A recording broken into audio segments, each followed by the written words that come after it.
जय हिंद। एक बार फिर आपका अपना channel sigma arts classes Biraul में स्वागत है।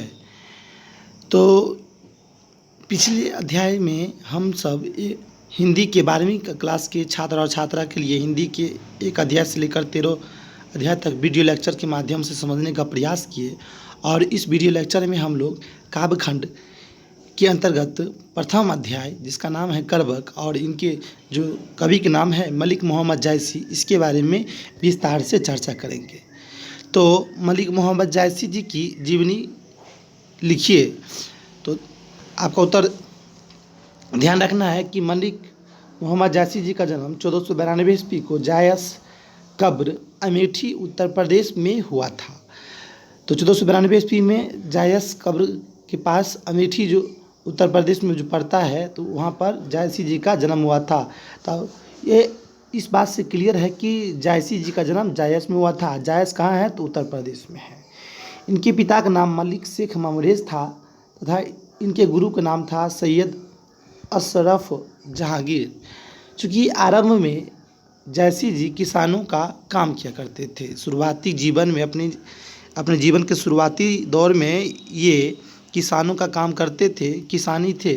और ये बाद में अपना शेष जीवन भिखारी के रूप में व्यतीत किए थे। चूँकि चेचक के कारण ये रूपहीन हो गए, अर्थात इनके शरीर में जो चेचक रोग हुआ था, जिसके कारण इसका जो शरीर था पहले जो सुंदर थे, तो इनका शरीर कुरूप हो गया, रूपहीन हो गया। रूप धीरे धीरे इसके शरीर से समाप्त होता चला गया और इसके कारण ही अपने बाईं आँख और कान से भी वो वंचित हो गए। बाईं आँख और कान से भी ये वंचित हो गए, कमज़ोर होने लगे थे। बाईं आँख और कान दोनों काम नहीं कर रहे थे। फिर भी इतनी समस्याओं से जूझने के बावजूद भी ये मृदुभाषी और शांतचित्त स्वभाव के थे। चूँकि जायसी जी के द्वारा अनेक काव्य भी लिखे गए थे, जिसमें चित्तौड़ नरेश, रतन सिंह और सिंघल द्वीप की राजकुमारी पद्मावती की प्रेम कथा उल्लेखनीय है। बहुत ही इम्पोर्टेंट बात है कि जायसी जी इतनी समस्याओं के बावजूद भी जायसी जी मृदुभाषी थे, अच्छा व्यक्तित्व के थे, शांतचित्त रहते थे, कम बोलते थे। और उसके बाद फिर भी इतनी समस्याओं से ग्रसित होने के बावजूद भी ये अनेकों काव्य लिखे थे, जिनमें बहुत ही महत्वपूर्ण काव्य है चित्तौड़ नरेश, चित्तौड़ के जो राजा थे रतन सिंह, और सिंघल द्वीप की जो राजकुमारी थी पद्मावती की प्रेम कथा की उल्लेखनीय प्रस्तुति इनके द्वारा की गई थी। जायसी जी की प्रमुख कृतियाँ या रचनाएं इस प्रकार है, जो आपको ध्यान रखना है। पद्मावती, अखड़ावट, आखिरी कलाम, चित्ररेखा, चंपावत, होलीनामा, इतरावत, कहरानामा, मसलानामा इत्यादि।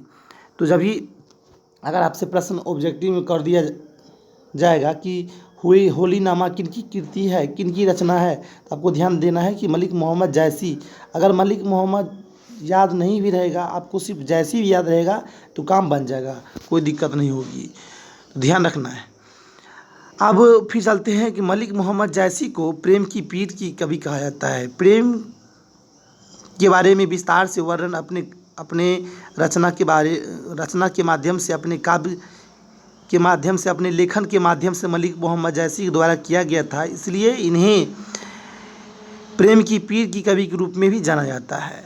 अब और ध्यान रखना है, करबक काव्यखंड का सारांश। कवि जायसी एक प्रसिद्ध सूफी कवि थे और इन्होंने काना होने के बाद भी ये अपने काव्यधारा में एक आँख वाला बताता है। इनकी जो काव्यधारा है इनमें इन्होंने एक आँख वाला बताता है। काना रहने के बावजूद भी एक आँख वाला इनके द्वारा अपनी काव्यधारा में बताया जाता है। चूँकि कवि अत्यंत ही गर्व के साथ कहता है कि ईश्वर ने उसे चांद का अवतार बनाकर धरती पर भेजा है। सोचने वाली बात यह है, एक आँख नहीं रहने के बावजूद भी काना है, फिर भी ईश्वर को धन्यवाद देते हैं, बोलते हैं कि ईश्वर ने मुझे चांद का अवतार बनाकर धरती पर भेजा है। और इनके द्वारा कहा गया है कि जब घड़िया में मैल नहीं पड़ता तब कच्ची धातु में चमक नहीं आती। घड़िया माने क्या? बर्तन। तब जब बर्तन में मैल नहीं पड़ता तो उसको कोई साफ़ नहीं करता, और कच्ची धातु में है ना, साफ़ नहीं करेगा तो चमक नहीं आएगी। सो इनके द्वारा बताया गया। कवि ने अपनी एक आँख की तुलना दर्पण से किया है। ध्यान रखना है, कवि ने किनकी तुलना दर्पण से किया है, तो अपनी एक आँख की तुलना दर्पण से किया है, क्योंकि कवि का भाव बहुत ही निर्मल है। कवि की जो भावना है, लेखन शैली की जो भावना है बहुत ही निर्मल है। चूँकि कवि स्वयं ही कुरूप है, कवि तो कुरूप है, कवि कुरूप है, फिर भी गुणवान एवं रूपवान व्यक्ति उनका पाँव पकड़ते हैं। क्यों? क्योंकि उसके पास गुण है, उसके पास काव्यधारा की लहर है, उसके पास प्रेम की वेदना लिखने की काव्य शैली है। कवि के पास सभी गुण हैं, जिसके कारण गुणवान व्यक्ति और जो रूपवान व्यक्ति भी है तो उनके पास आकर के उसका पैर पकड़ते हैं, उसका शिष्य बनना चाहते हैं। कवि ने काव्यधारा के द्वारा यह बताया कि कहाँ है वह रत्नसेन। अपने काव्यधारा के माध्यम से कवि साहब जैसी जी बताना चाहते हैं कि वह रत्नसेन अब नहीं है, अब वह राजा नहीं है, और कहाँ है वह सूगा जो बुद्धि के साथ जन्म लिया था। कहाँ है वह सुंदर रानी पद्मावती, चूँकि यहाँ इस दुनिया में कोई नहीं बच पाया। ये तो सत्य ही है, गौतम बुद्ध के द्वारा बताया भी गया कि जो इस संसार नश्वर है और यहाँ पर सभी को एक ना एक दिन मरना है। तो ध्यान ये भी रखना है कि इनकी जो लेखन शैली है उसमें ये कहना चाहते हैं कि अब वह राजा नहीं है, अब वह रानी भी नहीं है, और इस दुनिया में जो भी आते हैं वह बचता नहीं है, वह सूगा भी नहीं है, लेकिन यश के रूप में केवल उसकी कहानी बची रहती है। जी हाँ, जो कोई भी अपने कर्म के माध्यम से अच्छा कर्म करके और इस संसार से विदा ले लेते हैं तो उसकी सिर्फ कहानी बची रहती है, उसके बारे में जानने का हम लोग प्रयास करते हैं। कवि के कहने का अर्थ है, आशय है कि एक दिन ऐसा भी आएगा जब हम इस संसार में नहीं रहेंगे और लेकिन हमारा यश एवं कीर्ति तथा काव्यधारा दर्पण की तरह चमकेगा।